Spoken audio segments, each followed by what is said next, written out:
പരമശിവൻ കപാലിയായ കഥ. ഭഗവാൻ രുദ്രൻ കപാലമെടുത്തിരിക്കുന്നതായി പുരാണത്തിൽ കാണുന്നുണ്ട്. ഇതിനടിസ്ഥാനമായൊരു കഥ മഹാഭാരതം പരാമർശിക്കുന്നുണ്ട്. ഒരിക്കൽ ബ്രഹ്മവിഷ്ണു ദേവന്മാർ ലോകകാര്യങ്ങളെക്കുറിച്ച് സംസാരിക്കുകയായിരുന്നു. സംഭാഷണ മധ്യേ മഹാവിഷ്ണു ചോദിച്ചു, ഈ പ്രപഞ്ചം ഞാൻ ഇച്ഛിക്കുന്ന വിധത്തിൽ തന്നെ മുന്നോട്ടു പോകുന്നതിൽ ഞാൻ കൃതാർത്ഥനാണ്. ബ്രഹ്മദേവ, താങ്കളുടെ അഭിപ്രായം എന്താണ്? മഹാവിഷ്ണുവിന്റെ ചോദ്യം ബ്രഹ്മാവിന് ഇഷ്ടപ്പെട്ടില്ല. അദ്ദേഹം പറഞ്ഞു, പ്രപഞ്ചം താങ്കളുടെ ഇച്ഛ പോലെ നടക്കുന്നുവെന്നാണോ ദേവ? താങ്കൾ വിശ്വസിക്കുന്നത് ഇപ്രകാരം തന്നെയാണോ? രസകരം തന്നെയാണ് ഈ കാര്യം. എന്തെന്നാൽ ഈ ലോകത്തിൽ ഓരോ സൃഷ്ടിയും നടക്കുന്നത് എന്നിലൂടെ മാത്രമാണ്. പക്ഷേ താങ്കൾ പറയുന്നതോ? അത് ശരി. അപ്പോൾ താങ്കളും ബാലസഹജമായി ചിന്തിക്കുകയാണല്ലോ. പ്രപഞ്ചത്തിന്റെ അതീശനായി വാഴുവാനുള്ള താങ്കളുടെ ആഗ്രഹം മികച്ചൊരു ഫലിതം തന്നെ. മഹാവിഷ്ണു പൊട്ടിച്ചിരിച്ചു. മഹാവിഷ്ണുവിന്റെ മറുപടിയും ചിരിയും ബ്രഹ്മദേവന് അസഹ്യമായി തീർന്നു. വാസ്തവം അറിയാതെ ശ്രേഷ്ഠരെ പരിഹസിക്കുന്നതും ചിരിക്കുന്നതും അജ്ഞന്മാർ മാത്രമാണെന്ന് ബ്രഹ്മദേവൻ പറഞ്ഞു. ബ്രഹ്മാവിഷ്ണുവും ദേവന്മാരുടെ ഈ സംഭാഷണം ക്രമേണ ഒരു യുദ്ധത്തിന്റെ അവസ്ഥ സംജാതമാക്കി തീർത്തു. പരസ്പരം നശിപ്പിക്കുവാനുള്ള ആവേശത്തിൽ ബ്രഹ്മദേവനും മഹാവിഷ്ണുവും ആയുധങ്ങൾ കയ്യിലെടുത്തു. ആ രണ്ട് മഹാശക്തികൾ യുദ്ധസന്നദ്ധരായി തീർന്നത് കണ്ട് പ്രപഞ്ചം ഭയന്നു വിറച്ചു. ഈ ഘട്ടത്തിൽ അവരുടെ മധ്യത്തായി ശിവരൂപത്തിലുള്ള ഒരു ലിംഗം പ്രത്യക്ഷമായി. അതോടൊപ്പം ഇങ്ങനെ ഒരു അശരീരിയും കേൾക്കുമാറായി, അല്ലയോ മൂർത്തികളെ, ലോകാധിപത്യം സ്ഥിരീകരിക്കുവാനുള്ള തന്ത്രപ്പാടിൽ നിങ്ങൾ സ്വയം മറന്ന് യുദ്ധസജ്ജരായി തീർന്നിരിക്കുന്നു. ആയുധം കൊണ്ടല്ലാതെ ഈ പ്രശ്നത്തിൽ പരിഹാരം കണ്ടെത്താവുന്നതേയുള്ളൂ. അശരീരി ശ്രദ്ധിക്കുകയായിരുന്ന ബ്രഹ്മാവിഷ്ണു ദേവന്മാർ ഒരേ സമയം ചോദിച്ചു, എങ്ങനെയാണ് ഈ സമസ്യയ്ക്ക് ഉത്തരം ലഭിക്കുക? യുദ്ധമല്ലാതെ മറ്റെന്ത് മാർഗമാണ് അവലംബിക്കുവാനാവുക?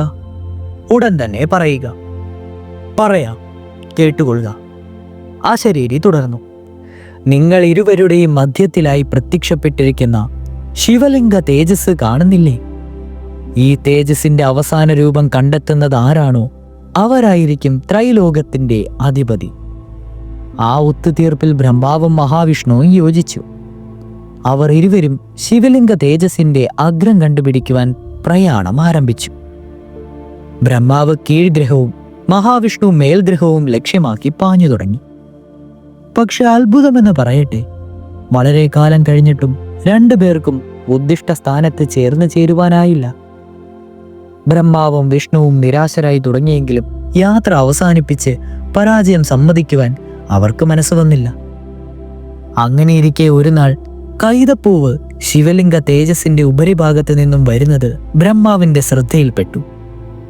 ഭഗവാൻ ബ്രഹ്മദേവൻ കൈതപ്പൂ കയ്യിലെടുത്തുകൊണ്ട് ചോദിച്ചു, ഹേ പുഷ്പമേ, നീ എവിടെ നിന്നു വരുന്നു? മഹാനുഭാവ, അവിടുന്ന് സൃഷ്ടിദേവനായ ബ്രഹ്മാവാണെന്ന് ഞാൻ വിശ്വസിച്ചു കൊള്ളട്ടെ. അങ്ങയുടെ ചോദ്യത്തിന് ഞാൻ ഉത്തരം നൽകാം. ഞാൻ ശിവതേജസിന്റെ അവസാന ഭാഗത്തിൽ നിന്നും യാത്ര ആരംഭിച്ച ഒരു കൈതപ്പൂവാണ്. അവിടെ നിന്നും തിരിച്ചതിൽ പിന്നീട് 3 ബ്രഹ്മപ്രളയം കഴിഞ്ഞിരിക്കുന്നു. ഇനി യാത്ര ആരംഭിച്ച സ്ഥാനത്തേക്ക് തന്നെ മടങ്ങുകയാണ്. കൈതപ്പൂ മൊഴിഞ്ഞു. പെട്ടെന്ന് ബ്രഹ്മദേവന്റെ ചിന്ത മറ്റൊരു വിധം സഞ്ചരിച്ചു തുടങ്ങി. തന്റെ യാത്രയ്ക്ക് സാക്ഷികൾ ആരുമില്ല. ആ സ്ഥിതിക്ക് ശിവതേജസിന്റെ അഗ്രം കണ്ടെത്തിയോ എന്ന് മനസ്സിലാകുന്നത് ആരാണ്? യാത്രാരംഭ സ്ഥലത്തേക്ക് തന്നെ മടങ്ങണം. ശിവലിംഗ തേജസിന്റെ അവസാനം കണ്ടുവെന്ന് തെളിയിക്കാൻ ഈ കൈതപ്പൂവിനെ തന്നെ ഉപയോഗിക്കാം.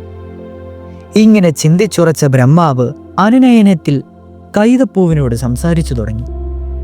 സുഗന്ധവാഹിയായ അല്ലയോ പുഷ്പമേ, നീ ആരെക്കാളും അധികം ശ്രേഷ്ഠ തന്നെയാണ്. ശിവതേജസിന്റെ ആരംഭവും അവസാനവും നീ കണ്ടുവല്ലോ. നിന്റെ മഹത്വം ആദരണീയം തന്നെ. എന്നെ സഹായിക്കുവാൻ നിനക്ക് കഴിയുമെന്ന് അതുകൊണ്ട് തന്നെ ഞാൻ നിന്നെ വിശ്വസിക്കുന്നു. ദേവ, അവിടുന്ന് വസ്തുതകൾ വ്യക്തമാക്കിയാലും മഹാനായ അങ്ങയെ സഹായിക്കുവാൻ എനിക്ക് അവസരം ലഭിക്കുമെന്ന് പറഞ്ഞുവല്ലോ. എങ്ങനെയാണത്? കൈതപ്പൂ നിഷ്കളങ്കത ഭാവിച്ചു. ബ്രഹ്മദേവൻ ചുറ്റുപാടും നോക്കി ആരും അടുത്തില്ലെന്ന് ഉറപ്പുവരുത്തിയ ശേഷം പറഞ്ഞു, ഞാൻ ശിവതേജസ്സിന്റെ അവസാനം കണ്ടില്ലെന്ന് എനിക്കും ഇപ്പോൾ നിനക്കും അറിയാം.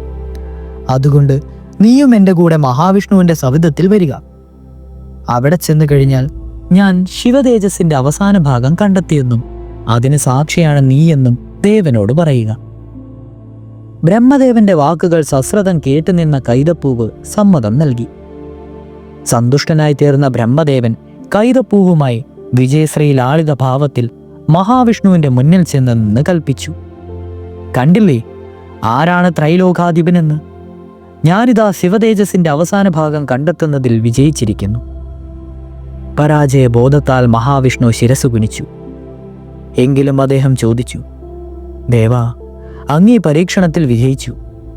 എങ്കിലും അറിയുവാനുള്ള താല്പര്യം മുൻനിർത്തി ചോദിക്കുകയാണ്, അങ്ങ് ശിവതേജസ്സിന്റെ അഗ്രം ദർശിച്ചതിന് ആരാണ് സാക്ഷി?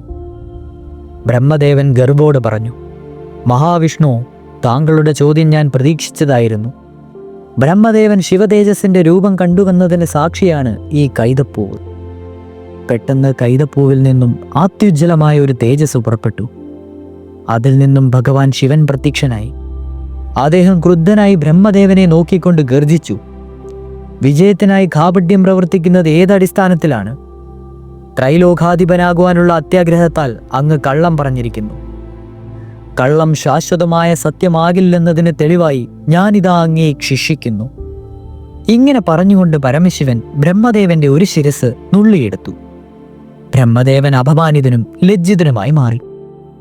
ഉടൻ തന്നെ ബ്രഹ്മദേവൻ ശിവനെ ശപിച്ചു, എന്നെ കാപട്യത്തിലേക്ക് തള്ളിയിടുവാൻ ദേവ താങ്കളും യത്നിച്ചുവല്ലോ. ഇപ്പോൾ ഞാൻ അപമാനിതനായി തീർന്നിരിക്കുന്നു. അതിനാൽ നീ കാപാലവും എടുത്തിരിക്കുവാൻ ഇടയാവട്ടെ. അന്നു മുതൽ പരമശിവൻ കപാലവും എടുത്ത് ഭിക്ഷാടനം തുടങ്ങി.